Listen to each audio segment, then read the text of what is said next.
Opwek, je te connaissais. Hein? Avant que tu commences à habiter dans cette ville, je t'ai connu.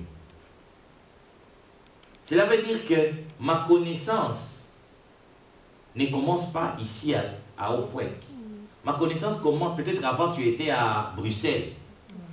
C'est-à-dire, avant Opwek, je te connaissais. C'est-à-dire, si je prends ma connaissance et Opwek, ma connaissance est avant Opwek. Et si je prends Opwek comme référence, tu as, avant Opwek, tu habitais Bruxelles, et maintenant tu habites Opwek. Mais moi, je dis, moi, je t'ai connu avant Opwek. C'est-à-dire, je te connaissais à l'avance. C'est-à-dire, avant que tu viennes ici à Opwek. La référence par rapport à l'avance ici, c'est Opwek. C'est-à-dire, avant que tu viennes à Opwek, je t'ai connu. Et la référence ici, c'est Opwek. Alors, dans ces versets, lorsqu'on dit Dieu vous a connu à l'avance, la référence, j'avais dit, c'est quoi? C'est la naissance. Comprenez dans l'exemple de Opwek, avant tu habitais à Bruxelles. C'est alors je te connaissais à Bruxelles, je te connaissais, là tu n'étais pas encore à Opwek. Maintenant tu es à Opwek. C'est-à-dire, la référence ici c'est Opwek. Mais dans le verset ici, la référence c'est la naissance. C'est-à-dire, si Dieu dit, je t'ai connu avant ta naissance, ça veut dire que tu as existé avant que tu viennes au monde. Voilà pourquoi la deuxième phase, ici, tu n'es pas encore né. Beaucoup de fois, nous pensons que la vie commence lorsque nous naissons. Au moment où la naissance n'est qu'une des étapes ou qu'une des phases de la vie. La naissance et la mort ne sont que deux phases de la vie. Ne sont ni les débuts, ni la fin de la vie.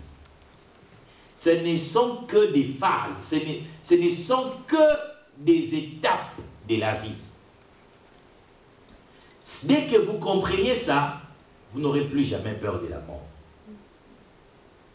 La naissance n'est qu'une phase, n'est qu'une étape de la vie. La mort n'est qu'une étape de la vie. Ici, dans la phase de l'appel, le but, c'est-à-dire que la personne n'est pas encore sur la terre. L'identification, la personne n'est pas toujours sur la terre. Et puis vient l'appel. La personne n'est pas toujours. Pourquoi? Parce qu'ici, on voit Dieu appelle l'esprit et Dieu instruit. Dieu te choisit, il dit, ok, c'est toi qui vas exécuter la mission. Tu vas bâtir pour moi la ville de Kinshasa. Cette ville aura autant d'habitants. Il y aura ceci, il y aura ceci. Et vient maintenant l'envoi. Et ces 4 étapes ici, c'est ça, c'est que on symbolise ça par l'appel. Et Dieu envoie. Et l'envoi ici, c'est ça maintenant, la naissance. C'est ça maintenant la naissance. Mais là maintenant, l'esprit vient au monde. Qu'est-ce qui permet à ce que l'esprit vienne au monde? C'est le corps. Là maintenant, Dieu va permettre qu'un homme et une femme puissent coucher ensemble pour faire un corps, et cet esprit-là va entrer dans ce corps. C'est comme ça que ça se passe. Ce sont là les 4 phases de l'appel. C'est-à-dire que Dieu avait une mission, et Dieu a identifié l'esprit qu'il devait faire, et Dieu a instruit cet esprit, et Dieu a envoyé cet esprit. Ce sont là les phases de l'appel. Maintenant, ce qu'il faut comprendre, la grande question, nous avions dit la fois passée, nous avions dit, Existe-t-il des hommes ou des femmes ou des êtres sur cette terre qui ne sont pas appelés? Non. Tout le monde sur cette terre est appelé.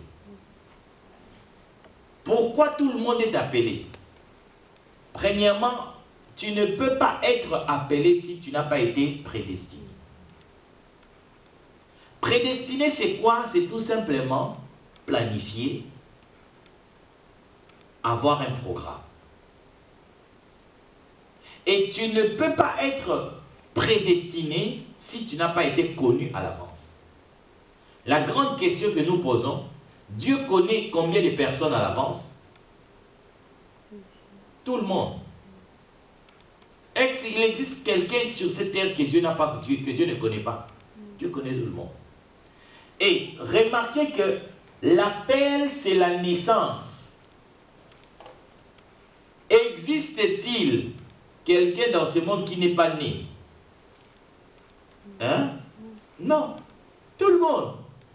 C'est-à-dire, ta naissance est une preuve qu'il y a eu un but. Ta naissance est une preuve qu'il y a eu un plan. Ta naissance est une preuve qu'il y a eu une mission. Ta naissance est une preuve qu'il y a eu une connaissance à l'avance, une identification. Ta naissance est une preuve que tu as été instruit par Dieu. Et ta naissance est une preuve que tu as été envoyé. Ceux-là qui ne sont pas envoyés ne naissent jamais.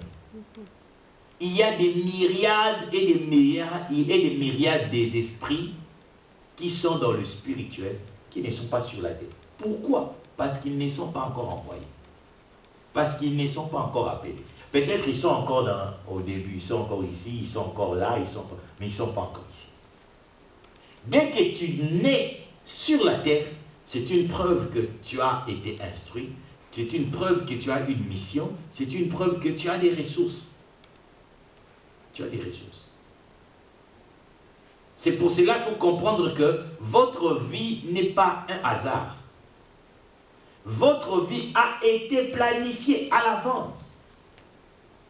Le fait que tu existes sur la terre, c'est une preuve qu'il y a eu des choses qui ont débuté, qui ont été faites pour que tu viennes au monde. Alors, malheureusement, notre monde pense qu'il y a certaines personnes qui ont des appels et d'autres qui n'en ont pas. Pourquoi on pense comme ça? Je vous ai parlé l'autre fois, c'était à cause des Grecs. Les Grecs. Parce que le monde dans lequel nous vivons est influencé par la philosophie grecque. Le monde dans lequel nous vivons est truffé et dominé et contrôlé par les Grecs. Je veux vous montrer un peu la philosophie grecque dans le monde. Et puis après, nous allons rentrer dans les croyances des Grecs. Pour vous montrer l'influence des Grecs dans le monde où nous sommes. Par exemple, je vais vous donner quelques concepts qui existent dans ce monde, qui ont été inventés, établis par les Grecs. Je vous donne le monde de la culture. Le monde culturel.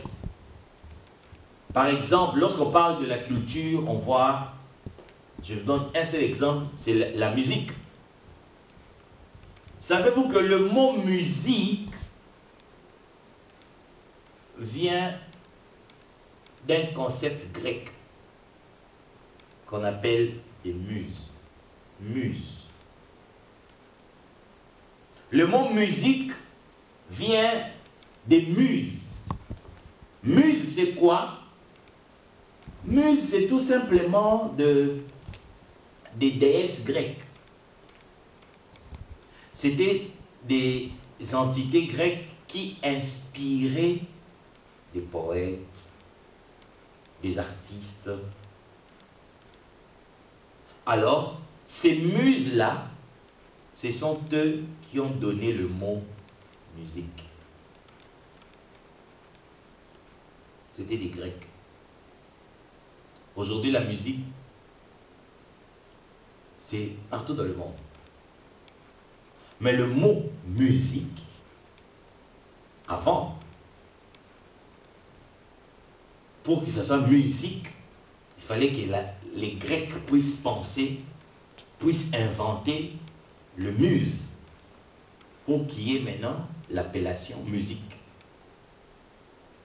Ça, c'est juste un exemple dans le monde culturel, comment la domination grecque existe dans le monde.